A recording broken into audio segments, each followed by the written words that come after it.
Buenas tardes, compañeros y compañeras. Mi nombre es Daniel Esteban y vengo acompañado junto a Juan Pablo Restrepo a presentarles el nuevo proyecto, el nuevo video del estructuralismo y sus funciones.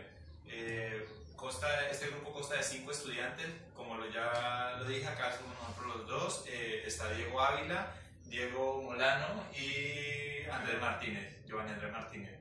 Y vamos a explicar las diferentes funciones y contextos del estructuralismo. A continuación, mi compañero Diego Molano va a explicar qué es, cómo surgió y sus principales autores en el estructuralismo. Estructuralismo. Esta es una de las corrientes teóricas más influyentes de las ciencias sociales en el siglo XX. El estructuralismo es un movimiento teórico que inicia en Francia a mediados de la década de los 60, especialmente enfocada en las ciencias humanas y sociales como lo son la psicología, la sociología, la antropología, entre otras. El estructuralismo plantea que en todo sistema sociocultural existe una serie de estructuras o formas de organización que determinan todo lo que ocurre dentro de dicho sistema, es decir, el cómo dan forma a los distintos sistemas socioculturales y a las actividades humanas. Algunos aportes o ideas claves del estructuralismo, aunque son muy complejas y son muchas, podríamos resumirla en 3 ideas principales que nos ayudan a entender fundamentos claves para el estructuralismo. La primera es que todo sistema tiene una estructura. La segunda es que esta estructura determina la posición que ocupa cada elemento. Y la tercera es que las estructuras son lo que encontramos bajo lo aparente. Los autores o representantes del estructuralismo, uno más reconocido fue Ferdinand Saussure, que fue un suizo que también fue llamado el padre de la lingüística estructural en el siglo XX. Él nació el 26 de noviembre de 1857 y murió el 22 de febrero de 1903. Otro representante del estructuralismo fue Claude Lévi-Strauss, que fue un antropólogo, filósofo y etnofrancés que nació el 28 de noviembre de 1908 y murió el 30 de octubre del 2009.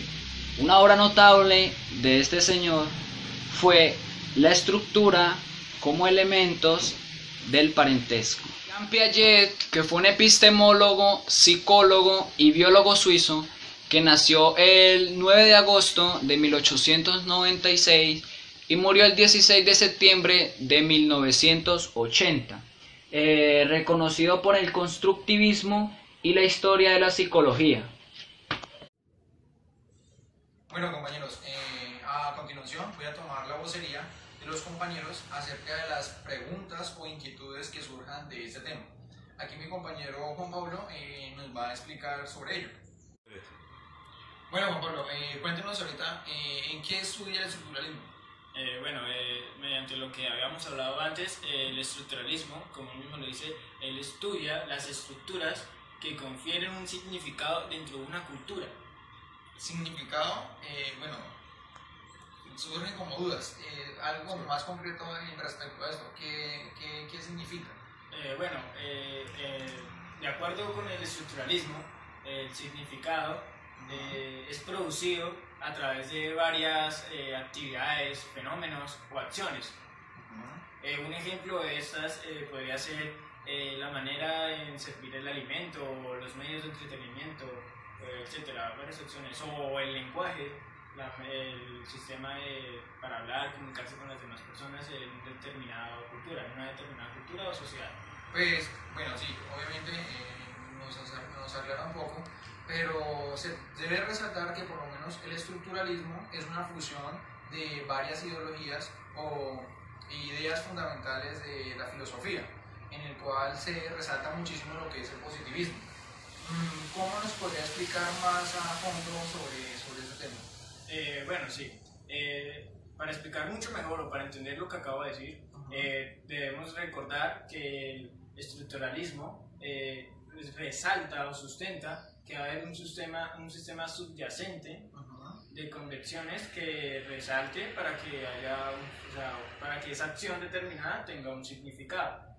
Un claro ejemplo sería a la hora de hablar. Entonces, para que la otra persona, el receptor, entienda lo que la otra persona esté hablando, debe cumplir unas reglas, ¿sí? Unas reglas gramaticales. Entonces, en sí, estaríamos hablando que el estructuralismo estudia esas reglas que hacen que esa acción tenga un significado. Otro ejemplo podría ser en el baloncesto. Cuando vamos a hacer una cesta, bueno, cualquiera puede hacer una cesta, pero no contaría con un punto, solamente contaría con un punto si cumple unas determinadas reglas. Es decir, el estructuralismo, prácticamente o concretamente decirlo así, son las reglas que rigen para que surjan o se den determinadas cosas. Para que tengan un significado. Entonces sí, sería eso. Compañero, cuéntenos qué relación tiene el estructuralismo con la educación. Claro que sí, compañero. Esto lo podemos evidenciar a mitad del siglo XX, ya que este fue el método más usado a través de la lengua y de las diferentes culturas que hubo en ese tiempo. Lo podemos resaltar porque fue el mecanismo también que más usaron los niños en ese tiempo y aprendieron muchos adultos a hablar a través del lenguaje. Cuéntenos, ¿nos podría dar un claro ejemplo de lo que acaba de decir? Claro que sí, como lo decía el gran científico Jean Piaget, el estructuralismo sirvió como método de investigación para grandes niños, porque fue que este modelo dio para observar y analizar cada figura y cada método que se usaban en las reglas de la educación. Sirvió para mejorar mucho los métodos que se usaban en ese tiempo y analizar a profundo el comportamiento de los niños. Bueno, a continuación mi compañero Daniel Barrera nos va a explicar cómo se relaciona el estructuralismo en la educación. El libro La reproducción habla sobre una educación sistemática a través del sistema educativo formal. Implica la imposición de dos dobles arbitrarios, es decir, el arbitrario cultural y el método para incluirlo. ¿Qué es el arbitrario cultural? Es el que selecciona o recorta parte de la cultura para enseñarla, pero desde luego no podría enseñarse toda cultura porque es inabarcable en tiempo y en cantidad.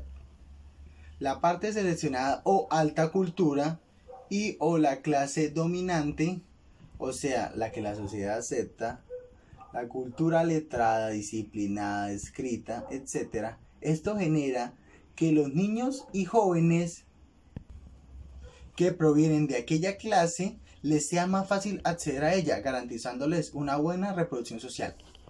En cambio, los de la cultura baja no se les reconoce su propia cultura, al contrario, se les niega su transmisión formal y escolar en la escuela. Por lo tanto, se le trata como una cultura inferior o a eso se le llama desculturación.